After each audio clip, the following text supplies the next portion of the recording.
Assalamualaikum warahmatullahi wabarakatuh. Assalamualaikum warahmatullahi wabarakatuh. Dari mana Ibu? Nama saya Ibu Isna dari keluarga Sampangan, Bapak. Sampangan Solo, ya? Semarang. Oh, Semarang, Iya. ya. Saya Sampangan Solo ya ada kok ya. Dan di sini saya bertuju yang tadinya berawal dari mendengarkan radio MTA. Ya. Dan kami tertarik untuk sowan ke sini untuk melihatnya karena didengarnya di radio itu kok beribu-ribu jamaah yang hadir. Dan ternyata di sini alhamdulillah benar Bapak. Kami datang berjubel-jubel, tadinya duduk selo, ternyata berhimpit-himpitan, dan subhanallah saya duduk di sini lama-lama kok selo tempatnya. Subhanallah ini. Dan yang akan kami tanyakan Bapak, surat Al-Imran ayat ke-7 yang berbunyi, Dialah yang menurunkan Al-Quran. Saya ulang Bapak, maaf. Dialah yang menurunkan Alkitab Al-Quran kepada kamu. Di antara isinya ada ayat-ayat yang ada ayat-ayat yang muhkamaat. Gemeteran, maaf Bapak. Muhkamat, ya. Maaf saya gemeteran. Yeah. Itulah pokok-pokok isi Al-Quran dan yang lain ayat-ayat mutasyabihat. Adapun orang-orang yang dalam hatinya condong kepada kesesatan, maka mereka mengikuti sebagian ayat mutasyabihat untuk menimbulkan fitnah dan untuk mencari-cari takwilnya. Padahal tidak ada yang mengetahuinya takwilnya melainkan Allah. Dan orang-orang yang mendalam ilmunya berkata, kami beriman kepada ayat-ayat yang mutasyabihat. Semuanya itu dari sisi Tuhan kami, dan tidak dapat mengambil pelajaran daripadanya melainkan orang-orang yang berakal. Ini pertanyaan pertama Bapak yang kami tanyakan. Orang-orang yang mendalam ilmunya itu yang bagaimana, dan melainkan orang-orang yang berakal itu juga yang bagaimana. Ini pertanyaan pertama. Yang kedua Bapak, mendengar tadi azan Pak Sukino tadi menyampaikan azan untuk anak bayi. Saya seorang nenek, saya berharap dan berimpian cucu saya kelak selamat di dunia dan di akhirat. Ya. Karena saya yakin, dan saya di sini sebagai pengelola PAUD, pendidikan anak usia dini, yang mana anak usia dini ini dididik dari dalam kandungan sampai dia umur 8 tahun. Nah di sini saya waktu cucu saya lahir, karena dididik dari dalam kandungan sampai umur 8 tahun, berarti kan waktu lahir bisa dengan disampaikan azan seperti itu Bapak. Karena bapaknya nggak hadir-hadir, saya yang azan Bapak di telinganya. Saya seorang nenek kepinginnya kan gitu Bapak. Ya saya azan karena saya gemetaran. Saya juga kelewat di hayya ala sholah, hayya ala sholah, hayya ala falah. Di salah satu ayat itu saya lupa, karena saking kepinginnya kalau didengarkan kata-kata Maha besar Allah itu pasti anak akan termemori dengan bagus. Dan harapan saya, cucu saya menjadi anak yang soleh kalau putra, solehah kalau putri, selamat di dunia dan akhirat. Nah itu apakah saya melakukan seperti itu? Salah Bapak, dan saya mohon bimbingannya. Terima kasih. Wassalamualaikum warahmatullahi wabarakatuh. Waalaikumsalam warahmatullahi wabarakatuh.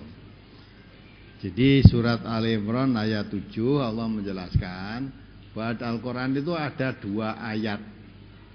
Yang satu namanya muhkamat, yang merupakan dari pokok-pokok Al-Quran. Di situ terangkan huwaladzi anzala alaikal kitaba minhu ayatum muhkamat hunna umul kitab. Jadi ayat-ayat muhkamat di situ adalah menjadi pokok-pokok di dalam Al-Quran itu. Wa ukharu mutasyabihat, yang lain adalah mutasyabihat. Ya, mutasyabihat. Ayat muhkamat artinya ayat yang jelas. Jelas maknanya, jelas artinya, tidak usah ditakwil, sudah jelas.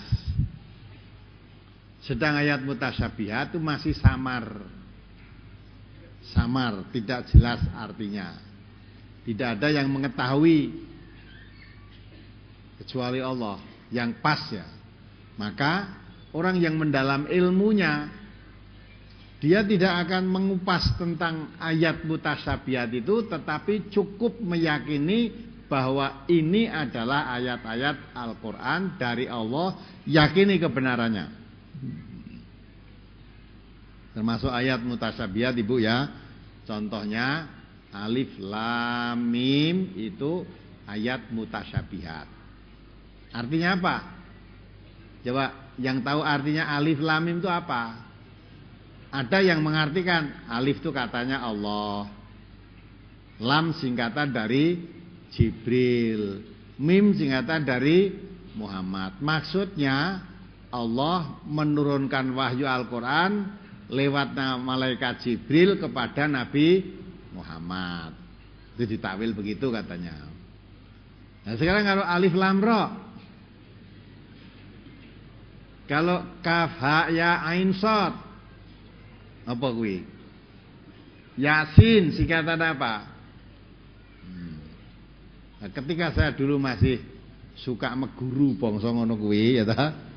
Nah, itu maka digunakan ayat-ayat mutasyabihat itu malah dikatakan itu orang-orang yang menghendaki kesesatan, malah yang dipakai bukan ayat muhkamat yang sudah jelas tadi, tidak. Yang dipakai ayat mutasyabihat. Ya. Saya dulu ketika meguru itu diajari itu pakai surat ayat shad itu tadi. Jadi setelah membaca ayat-ayat tertentu, kalau memukul musuh, ya, saya membaca ayat Kaf Ha Ya Ain Shad gitu loh. Shad pas dipukulkan.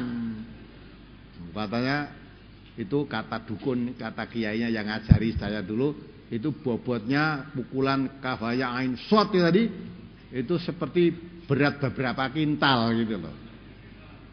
Katanya begitu. Lah apa betul ayat itu lah? Maka itu orang-orang yang tidak, yang condong hatinya cenderung kepada kesesatan, ayat yang begitu malah dipakai, ya, dipakai untuk menyesatkan umat manusia, seolah-olah gunanya seperti itu. Orang yang tahu, yang dalam ilmunya, walaupun saya tidak tahu Kaf Ha Ya Ain Shad artinya apa, tapi yakin itu adalah wahyu dari Allah. Wahyu dari Allah. Alif Lam Mim itu ayat. Walaupun artinya secara pasti tidak tahu karena itu namanya mutasyabihat, itu wahyu dari Allah. Nah, mestinya yang penting kita pegang, kita ambil itu yang ayat-ayat muhkamat yang sudah pasti. Ya, satu contoh, innamal khamru wal maisiru wal ansabu wal azlamu rijsun min amali syaiton fajtanibuhu la'allakum tuflihun, itu muhkamat. Artinya jelas, tidak usah ditakwil-takwil. Innamal khamru, sesungguhnya khamr, wal maisiru, judi, innamal maisiru wal ansabu, ya, menyembah untuk berhala, menyembelih untuk berhala, sesaji. Wal azlamu, mengundi nasib dengan anak panah sana ya.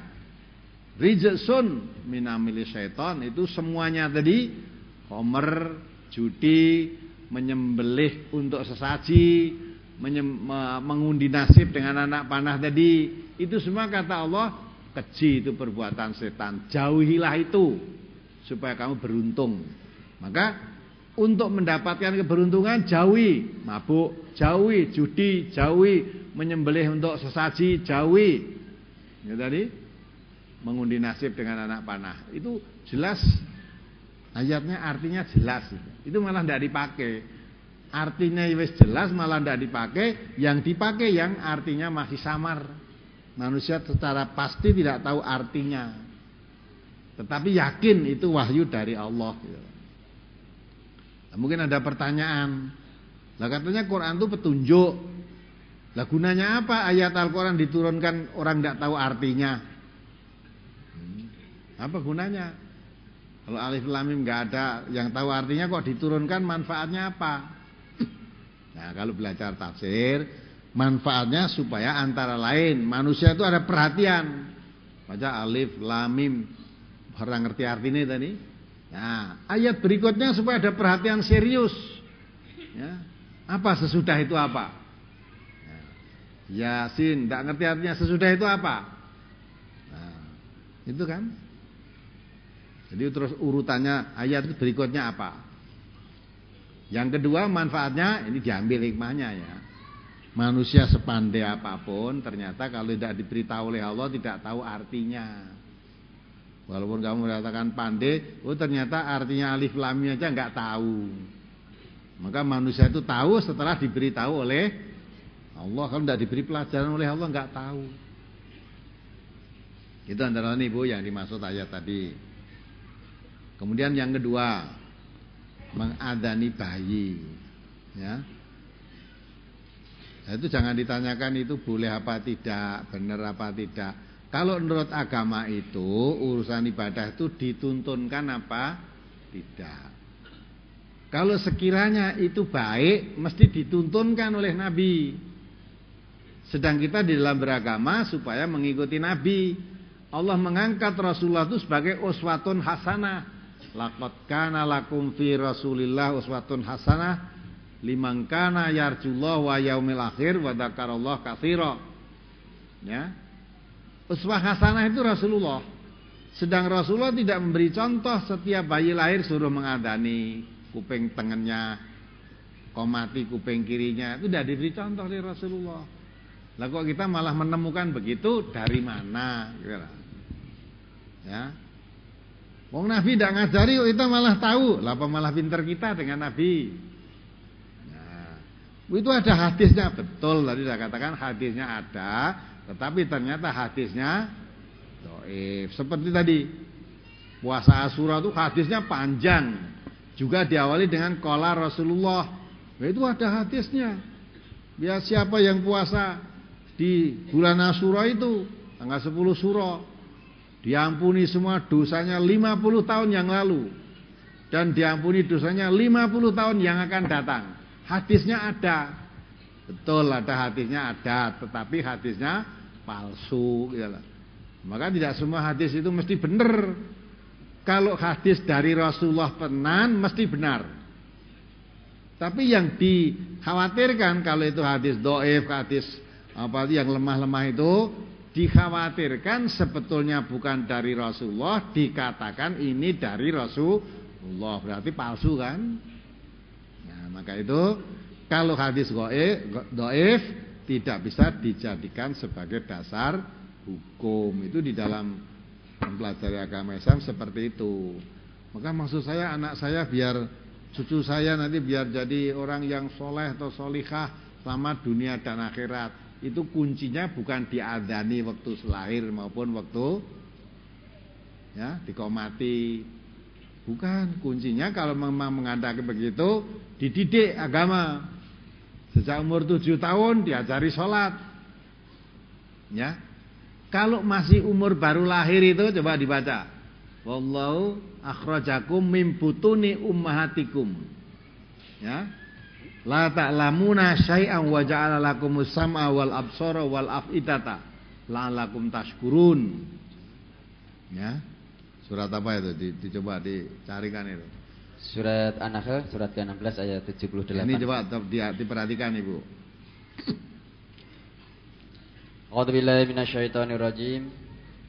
Wallahu akhrajakum min butuni ummahatikum la ta'lamuna syai'aw wa ja'ala lakumus sam'a wal absara wal af'idah la'allakum tashkurun.